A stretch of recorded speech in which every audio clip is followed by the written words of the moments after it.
Well, today, or rather this evening, is New Year's Eve, and I'm in Sherwood Forest, moth trapping for the first time in what seems like a couple of months. And it's exceptionally mild, a temperature in the car of 13 centigrade on the way here. Now at midnight it's proposed to be still well into double figures, probably around the 11 or 12 mark. So this is the ideal opportunity for some winter moth trapping, and of course this is the last night of 2021 and the last chance to accumulate some records.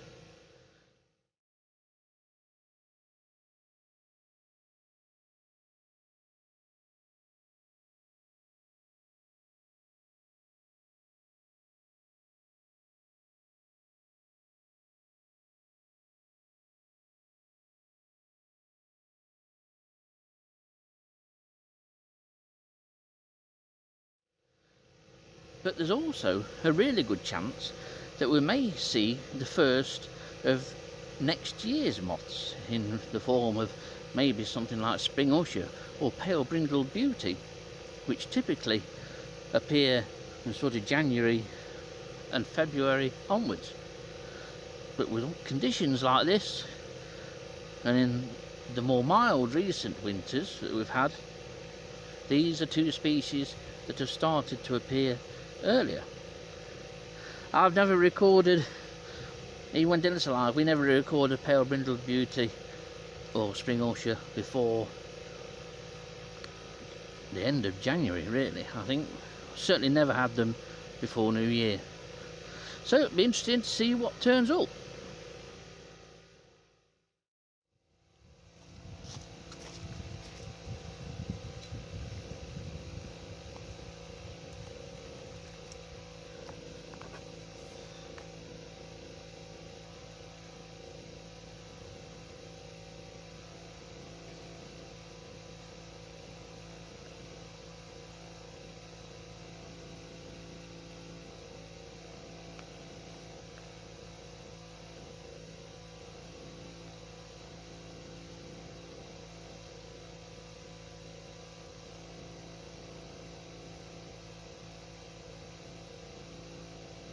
The start time then is 17:20, so it shouldn't be too long before the first probably winter moth flutters in. There should certainly be one or two. We'll have to see how it goes.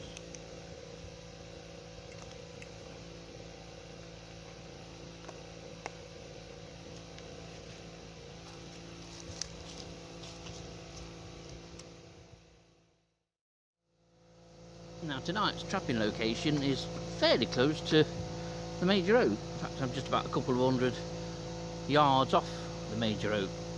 And if you watch the recent winter walk in Sherwood Forest I did, I'm very close to the patch of bilberry that I showed on that video.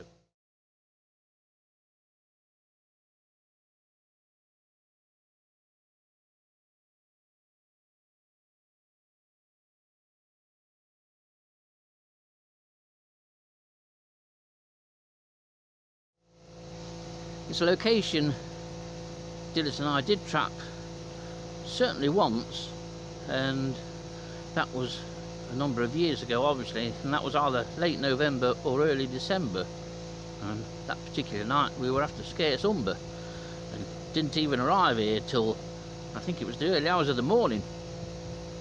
Got set up, got scarce umber within a couple of minutes and stayed for another hour or so. Tonight is far more mild than that night was. So some of you may well be asking, well, what flies during the winter?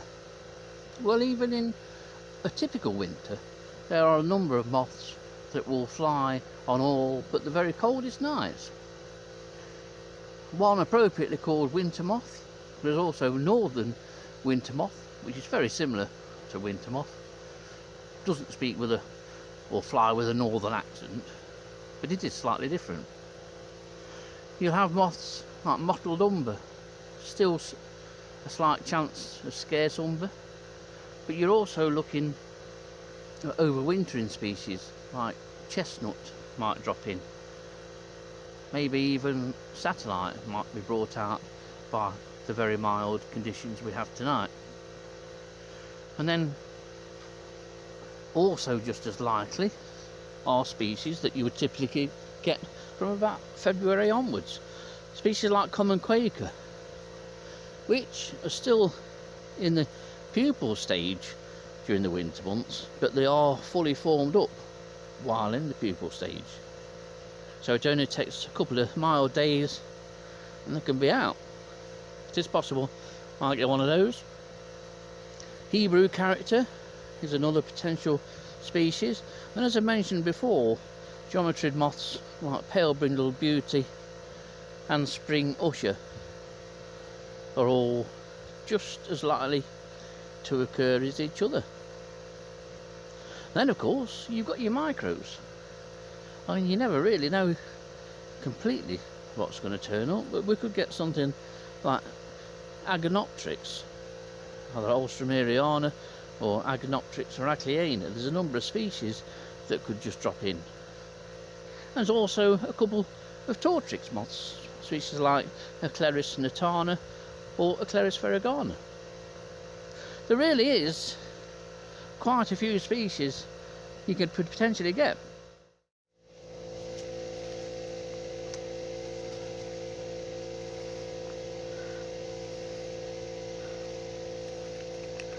We have the first arrival to the light. It has been a winter moth to go through.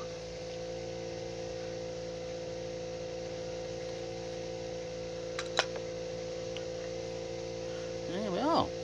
Proof that moths fly in the winter. Just need to let this settle down so you can see exactly what it is. And it is a mottled umber. We'll have a look, see if you can see it. These can be incredibly attractive. So what I'll do, I'll drop a photo in of mottled umber here so you can see exactly what it looks like.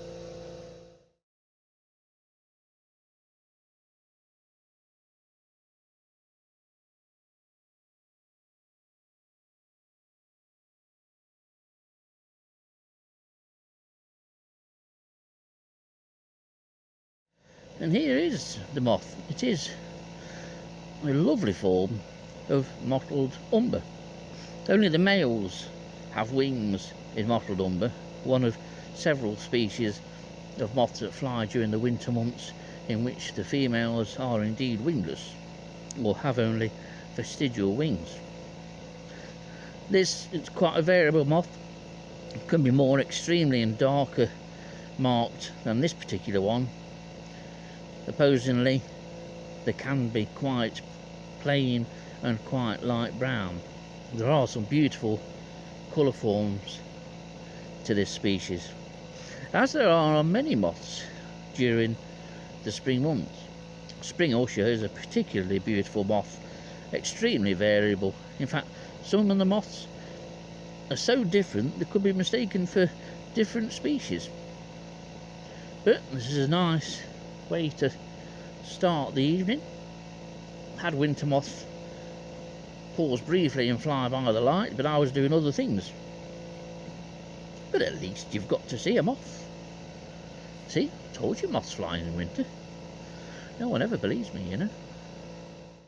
There's a good number of other inverts on the trunks of the trees at the side of where I'm trapping, including this Tachypodorulus niger. This is a particularly fine specimen. And just up from that is our old friend Nalassus Levioctostriatus. There you are. I'll leave you practicing them two names. I'll be asking questions later. But this is a corker, isn't it? One of our commonest species, pretty much abundant everywhere and in all habitat types, and regularly to be found wandering the trees of Sherwood Forest on a night time, looking and feeding on algae.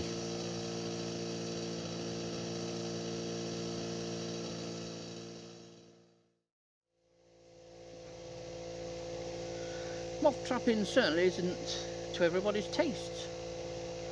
It takes a certain type of character really to want and be willing to go out into the outdoors and to the unknown of the darkness.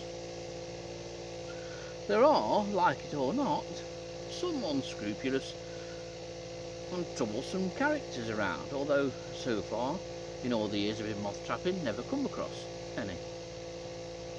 Tonight over there is a couple. They've got headlamps on. They started over there, saw and heard the generator running and the light running, went right back round by the major oak and down along to the heather path and then cut up from there. They're now walking down there, coming up to 4 ways. I thought they were on bikes, but they're not. But people in the forest on a night time isn't all that unusual. We'll see whether they continue to work this way. It looks like it. No. Possibly diverting up by the bilberry patch. I just had this chestnut drop in and did the typical chestnut dance, as I used to call it, where they drop in and scuttle around and go mad, buzzing around the ground sheet for about 5-10 minutes. Eventually they settle down, and then as the temperature drops on a typical evening, they'll gradually scuttle off into the leaf litter. But this is species number 3, and we're just after the hour mark, and I have missed an unknown micro, so that may well drop in again. Well, it's still incredibly mild, as it's forecasted to be. It has gone down to 11, that's what the thermometer is recording, and 11 is still completely balmy, as in warm, humid, balmy, for the last day of December. Typically, the first hour or two of any evening when moths are active is usually given over initially to feeding and also to pairing up. And quite often it starts to pick up about 2 hours into the night. This is by far the latest I've ever trapped in a year. Can't get much later, only in terms of hours. So it's a bit of an unknown, really, but I did expect more moths to be on the wing. So we'll have to see how it goes.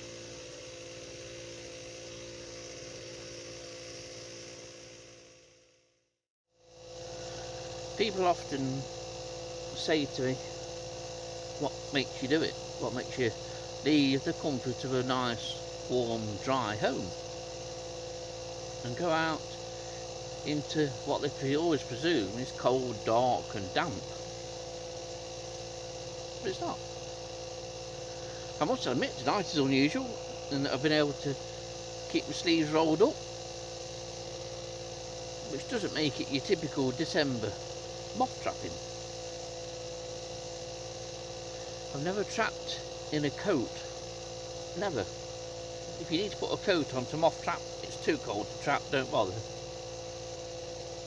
But I suppose it takes a certain type of person to go out on a night time, especially on their own. It's far easier to go out in the company of somebody else or several others.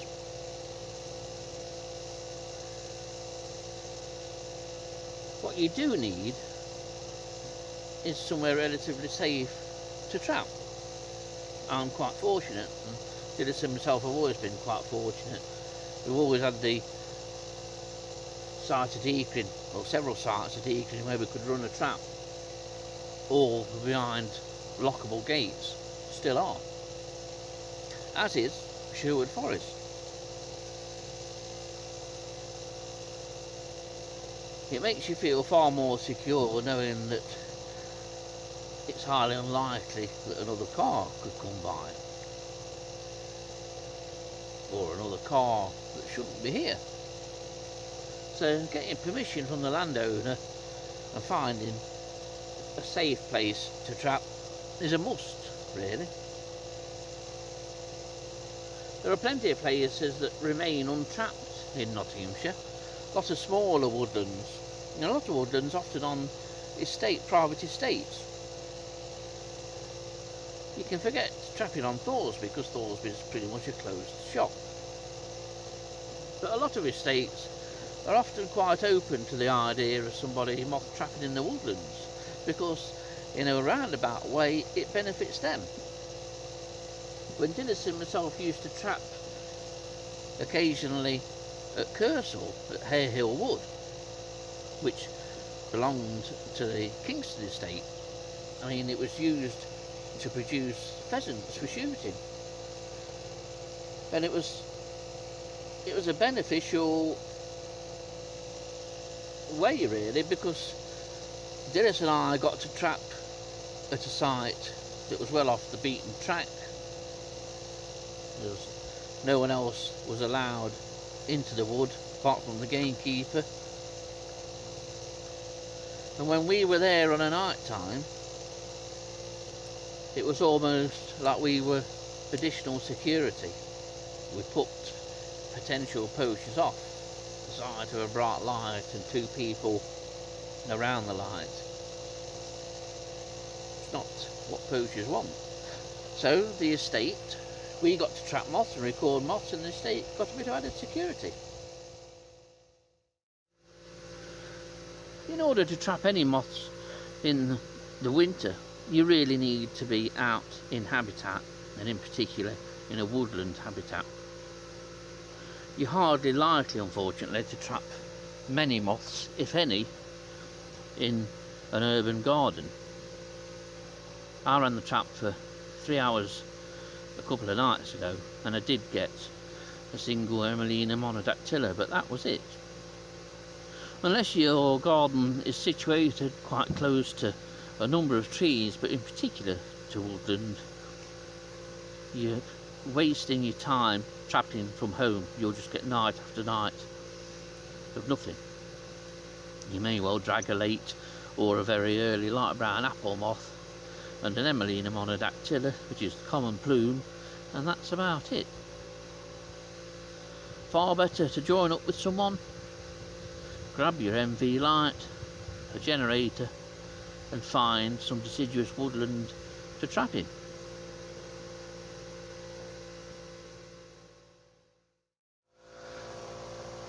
It's been a quiet few hours, and so I think I might as well start and pack up and head off home.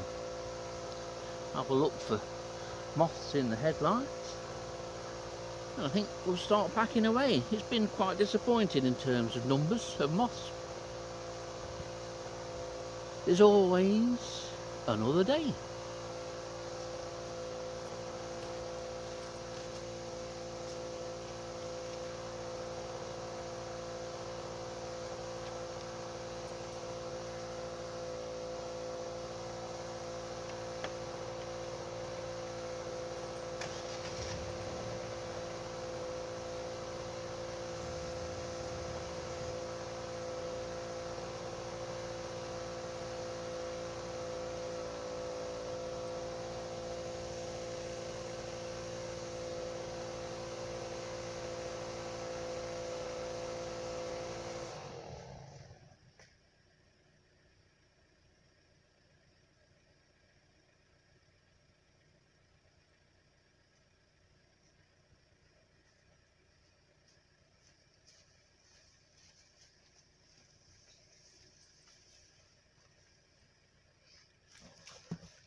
that's the very heavy generator sorted.